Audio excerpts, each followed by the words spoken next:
Today's video is going to be a quick one. We're going to walk through 4 practice problems for finding the area of a circle. If you remember my full-length video on finding the areas of a circle, remember the formula is pi times r squared.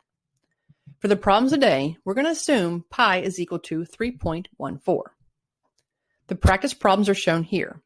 Try them yourself and then check your answers against mine. Example 1.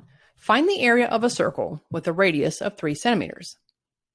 We take pi, which is assumed to be 3.14, and multiply it by the radius squared. 3.14 times 9 equals 28.26 centimeters squared.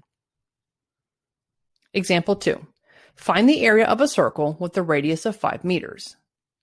We take 5 squared, which is 25, and multiply it by 3.14. The answer is 78.5 meters squared.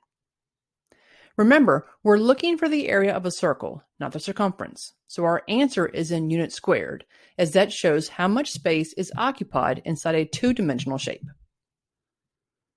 Example 3. Find the area of a circle with a diameter of 8 meters. We don't have the radius, but we know the radius is always half the diameter.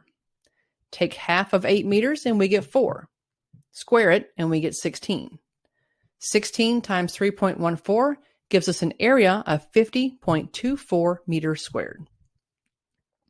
Last example. Find the area of a circle with a diameter of 12 meters.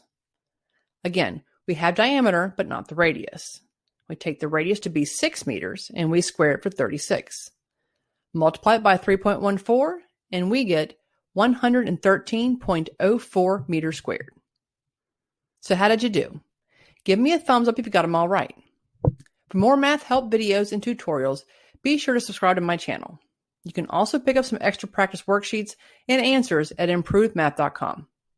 Thanks so much for watching.